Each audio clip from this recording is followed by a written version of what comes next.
Here with good friend Dev Currer. Well, new things have developed in your life. You're not just going to be a ring announcer. You're not just going to be a online personality. You're going to be a promoter. So, firstly, before we get there, how you been doing, man? Oh, lockdown. Everyone's got the same story to tell. A lot of boredom. A lot of watching the same fights over and over. Thanks, Supersport. If I watch a 27-year-old bang out a 50-year-old again one more time, I'm going to lose my mind. But, you know, what can we do? There's nothing going on. Luckily, we got stuff in America to worry about. Things seem to be going up over there. There's Lomachenko Lopez to look forward to. Yeah. There's the lightweight battles looking forward to. So I'm very, very excited for that. But, geez, I'm excited just to announce another show again, dude. Yeah. Go to the Eastern Cape, go to East London, go to the Orient, do another show. I don't know how far away we are from that prospect. Good to see that Golden Gloves is kicking off again. They seem quite confident in what they're doing. When's it? 10th of October? 10th of October, yeah. Yeah. Decent card as well. Yeah. I'm looking forward to Taster fighting Boyd again. Yeah. Don't ask me what's going to happen in that fight. I haven't had a long enough thought about it. But, yeah, it is what it is. We get there, we persevere. And in the meantime, through all of my spare time that I've had on my hands, I've decided to knuckle down and start a business. Yeah. Promoting. But it's going to be interesting. I've had a lot of fun developing the concept. I've had a lot of fun developing the logo, getting all the paperwork, dotting the I's, crossing the T's.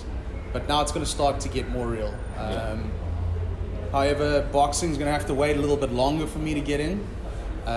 Boxing's a lot trickier. I'm, of course, licensed as a ring announcer, so I can't be dual licensed, apparently, as a promoter and a ring announcer. Please change that. Cindy. Otherwise, Cindy. Otherwise, what I'm going to be doing is I'm going to start in amateur mixed martial arts. Something I've had experience in terms of ring announcing for. There's a big gap in the market in Cape Town, and fighters are fighters. They need to get experience. They need to put food on their table. They need to make a progressive move in their career, and I think I can help them out from that perspective. So I'm very excited, man. I'm very excited for that. What was it? Is it a passion that you've always had, or is it a fact that you think Cape Town really needs a push in terms of the combat sports and being able to give these guys a platform? Well, my whole life has been basically boxing. I've been a professional ring announcer for a long enough time where I've worked for just about every promoter in the land, be it mixed martial arts, boxing. I've done kickboxing only events. I've done Muay Thai events. I've had a very good round education of the packaging of the sport. And it's always been something that's progressively going to be next in my life. So now's the time. And there's a lot of guys who've been idle, who've had no prospects of what is going on in the future, worried about the future. Am I going to be able to turn pro, let alone be successful as a pro? And I've identified in mixed martial arts the biggest problem is that boxing's got its amateur scene. It's government funded, government run. There's a lot of action for amateur fighters, although it's not a hell of a lot. It's way more than in comparison to mixed martial arts. These guys get maybe 2 or 3 fights a year. As an amateur, you want to be fighting what? Every 2 months? Even sooner, maybe. Every month? Yeah. So what I'm going to be doing is I'm going to be blending the art of a fight night, bringing the excitement of a fight night back to Cape Town, to the center of Cape Town, to a city that has lost a lot of its nightlife. A lot of its bars, clubs, and restaurants have been shut down because of COVID. Shut down for good. So what I'm going to be doing is helping the fighters, getting them to their mandatory 10 fights. There's a rule that they have to have 10 fights in order to be considered able to turn pro. They can have more, but it's a minimum of 10. I don't know if there's a rule like that in boxing. Do you know that? No, it's not. No. You don't even need an amateur. Yeah. Well, mixed martial arts have got the right idea. They want you to have 10 fights before you can be considered for a pro license. So there's a lot of these kids around. I mean, I train at PFA, Pride Fighting Academy, which is predominantly a mixed martial arts gym. We've got Nick Radley hanging around. He's the only boxer, light heavyweight champion.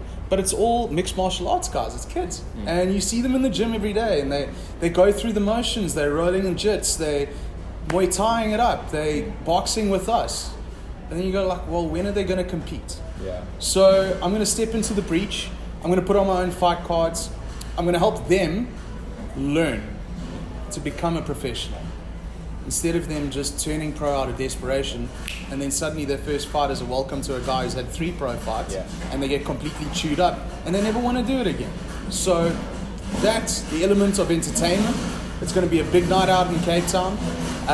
In by 6, out by 10, and then you go to a restaurant afterwards, you go to a bar afterwards, you go and find another avenue in Cape Town to continue your evening.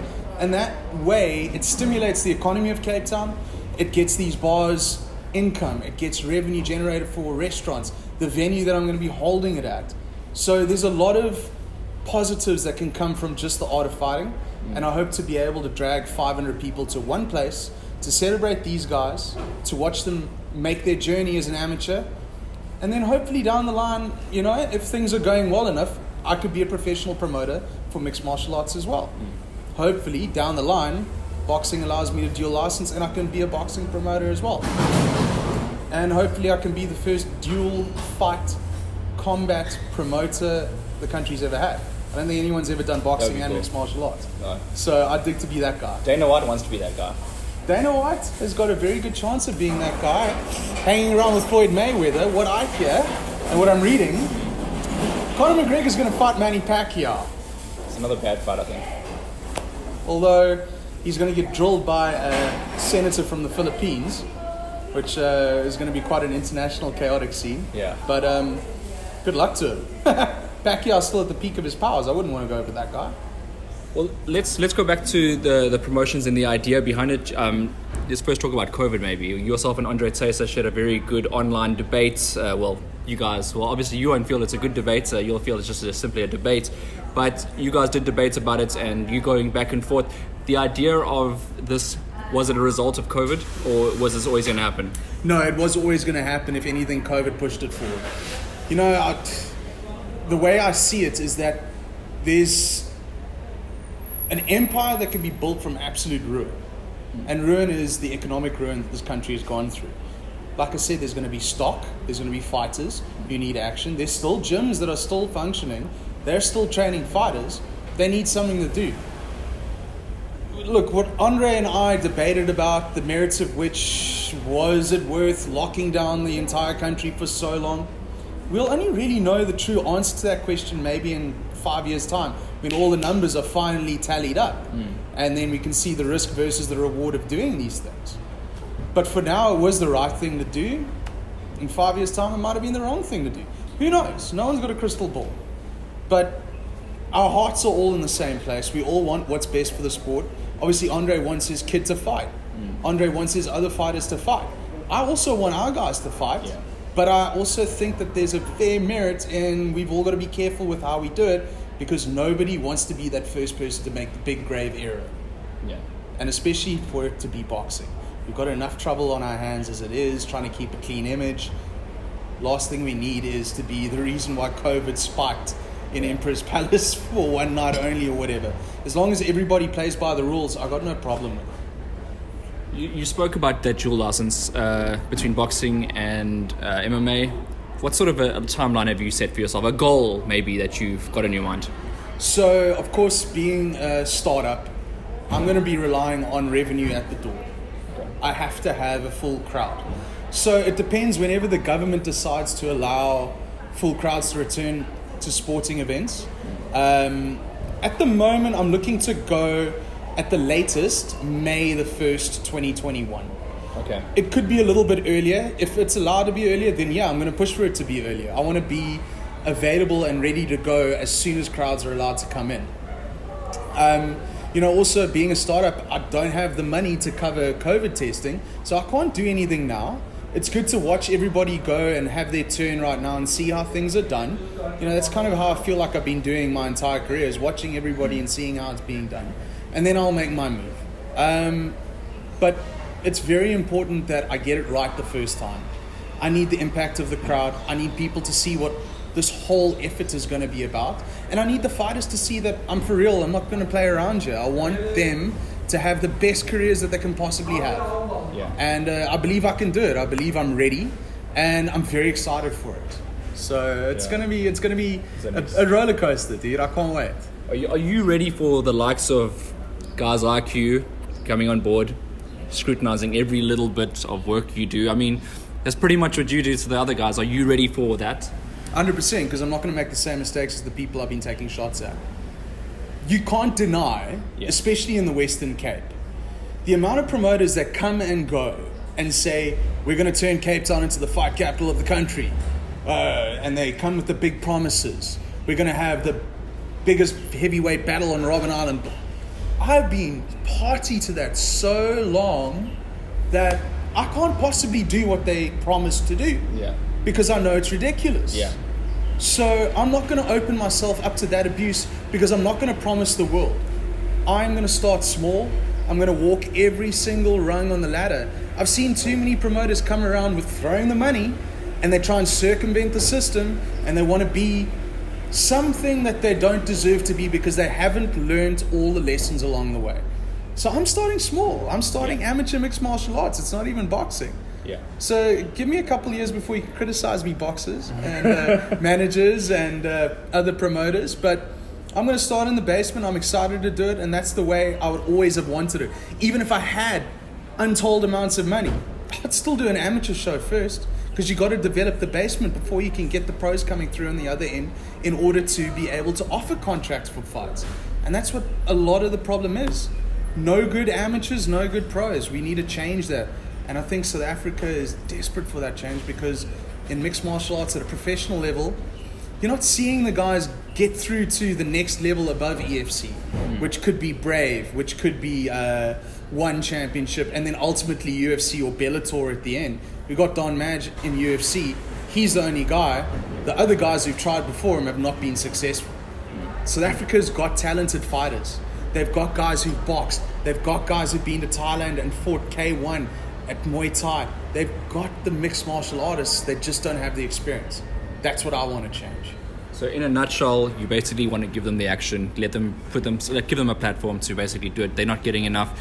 And I've heard some stories as well about the amateurs having to pay their own ways to go to world championships. Another big thing. But you're giving them the platform, so we appreciate that. Yeah, I've also heard that guys had to pay their own way to get to the mixed martial arts amateur championships in Vegas. I mean, that's crazy. And they're going there for what? To get their heads caved in by somebody way more experienced from like Kazakhstan or something? Yeah. That's crazy. And those guys actually get paid to do what they do. Exactly. You know? The government has an amateur system set up where if you're a good boxer, all you're doing is boxing, and in Russia you get something called a Master of Sports diploma. That's nice. And then you do Sambo. And then these guys all go to the UFC, and it's like a factory system. We've got that ability, we just don't have enough of the action that is getting these guys out the gate and ready to become confident professionals. Well, Dev, what would be your last message to everyone before we wrap off? Look, we've all been through hell together. You know, we've all said things to each other that we might not have agreed with, things that needed to have been said. But all the fighters out there, I hope you guys are back in the gym. I hope you guys are happy to be back in the gym. I hope you guys are taking the precautions. And good luck. We will see you on the other side. I hope to be announcing again soon. And I hope to see fighters come to my events and fight under my banner. Kayo Promotions, May 2021. Let's see if we can do it earlier. But I'm very excited. I'm excited to get back in the ring. I'm excited to be standing over the ring again. I'm excited to be talking about boxing again, live stuff in South Africa. I can't wait. Thank you very much.